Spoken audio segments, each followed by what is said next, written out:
বিসমিল্লাহির রহমানির রহিম। হে সমস্ত জগতবাসী, আজ আমি শামীম আলী চিশতি আপনাদের সামনে যে আলোচনাটি নিয়ে হাজির হলাম, সেই আলোচনাটি অবশ্যই মনোযোগ সহকারে শুনবেন। এই আলোচনাটি আপনার জীবন ও ইহকাল পরকাল ধন্য হয়ে যাবে। আর সেটি ধন্য হয়ে যাবে কেন? সেটি ধন্য হয়ে যাবে এ কারণেই যে আল্লাহ কি বলেছে, যে আমার রাসূলকে এক নজর দেখবে তার জন্য দোজখ হারাম। যদি হাদিসে খুঁজি তাও একই কথা শুনি বা দেখি। যেমন রাসূলকে দেখলে দোজখ হারাম হবে, এই কথাটি যদি হাদিস বলে থাকে, তাহলে দেখা গেছে যে কাফেররা তো দেখেছিল, তাদের কি দোজখ হারাম হয়েছে?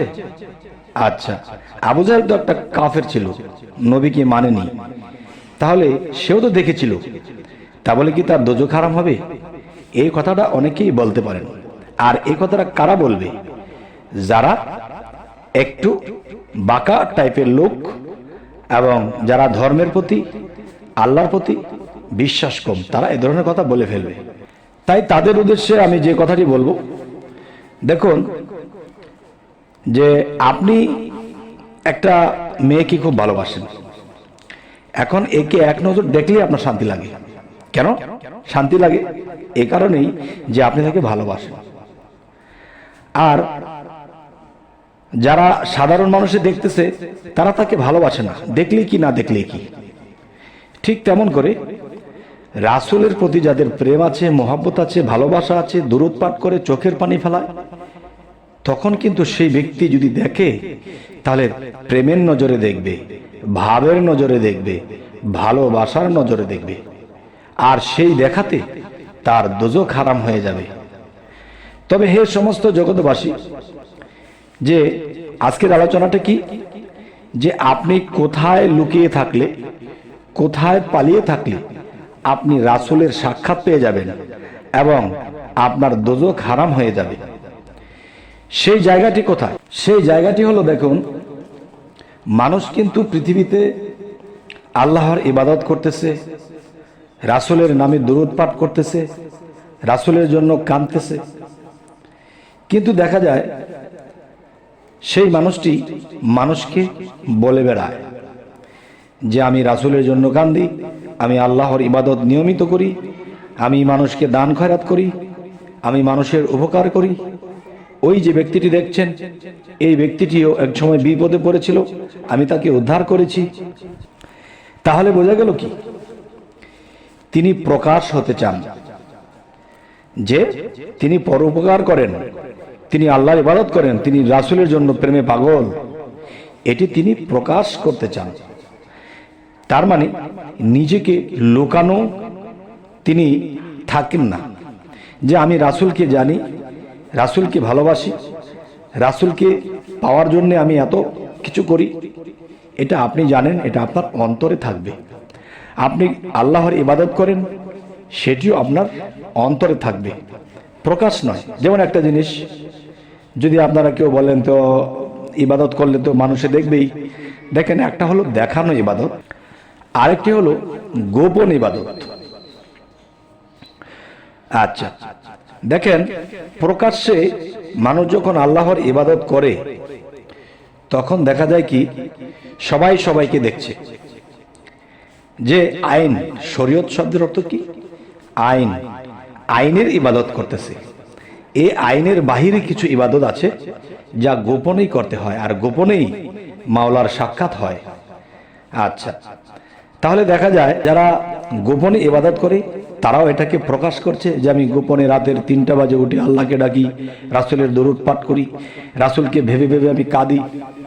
আবার এটাও বলা হয় মানুষের উপকার করি, কত মানুষ বিপদে ছিল তাদেরকে উদ্ধার করেছি। তার মানে সে প্রকাশ হইতে যাচ্ছে।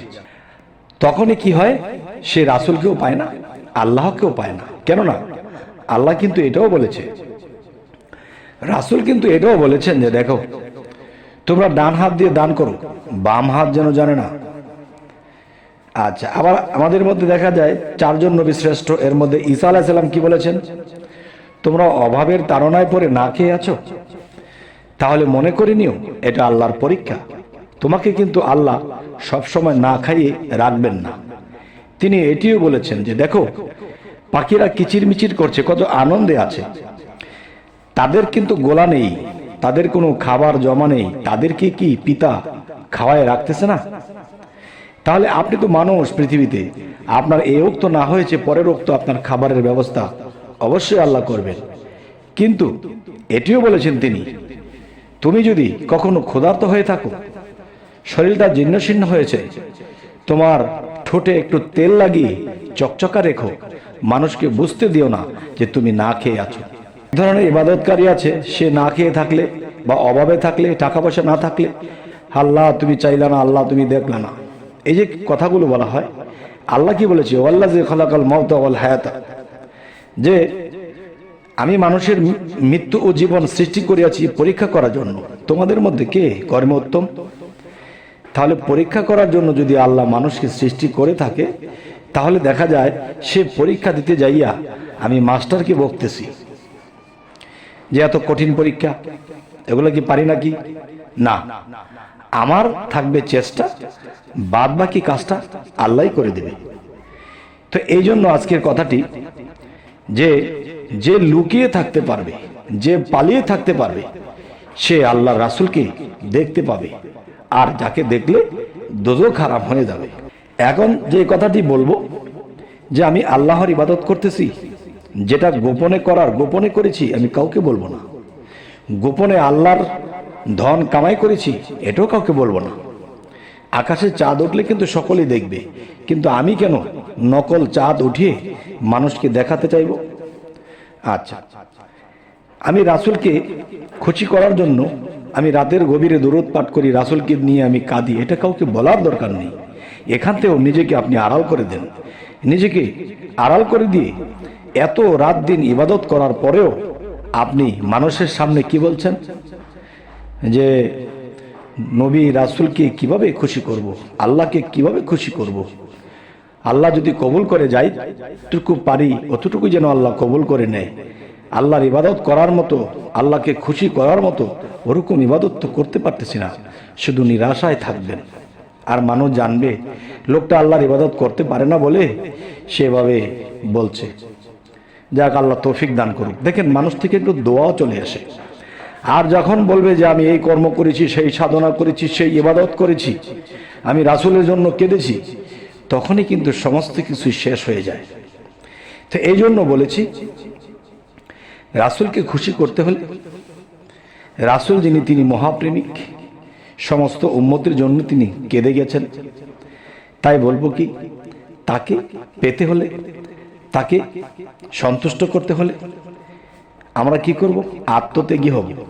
রাসূলের জন্য সবসময় কাঁদি, কিন্তু কখনোই প্রকাশ করে কাউকে বলিনি। আল্লাহর জন্য কাঁদি, কখনোই প্রকাশ করে বলিনি।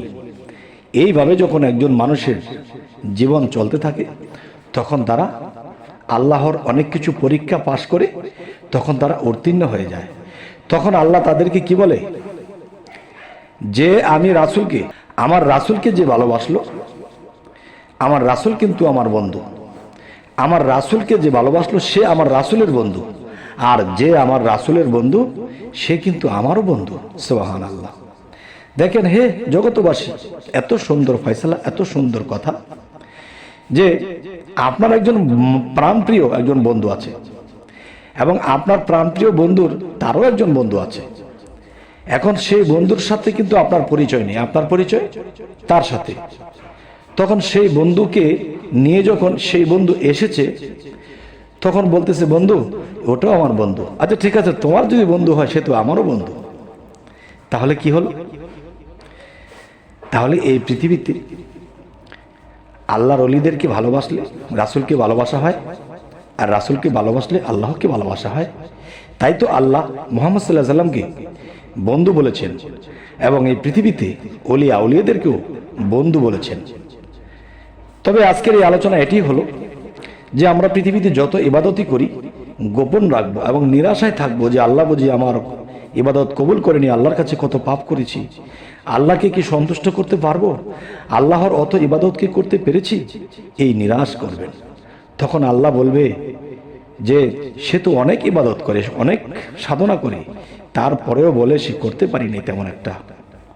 তাহলে তখনই আল্লাহ খুশি হয় যে সে আমাকে কত পরিমাণ ভালোবাসে, আর কতটুকু সাধনা, কতটুকু আমল করার পরেও সে বলতেছে আল্লাহকে খুশি করতে পারিনি। তখনই আল্লাহ তাকে বন্ধুর হাত বাড়িয়ে দেন। এই পৃথিবীতে যিনি বন্ধু স্বীকৃতি পাবে তার জীবন ধন্য হয়ে যাবে। তবে হে সমস্ত জগতবাসী, আজকের এই আলোচনা আপনাদেরকে কি বোঝাতে চাইলাম অবশ্যই আমাদেরকে জানাবেন, এবং সামনে কি ধরনের আলোচনা চাইছেন অবশ্যই জানাবেন, এবং আমাদের চ্যানেলটিকে সাবস্ক্রাইব করে নেবেন। যদি ফেসবুক হয় তবে ফলো করে নেবেন। সকলে ভালো থাকবেন। আল্লাহ হাফিজ।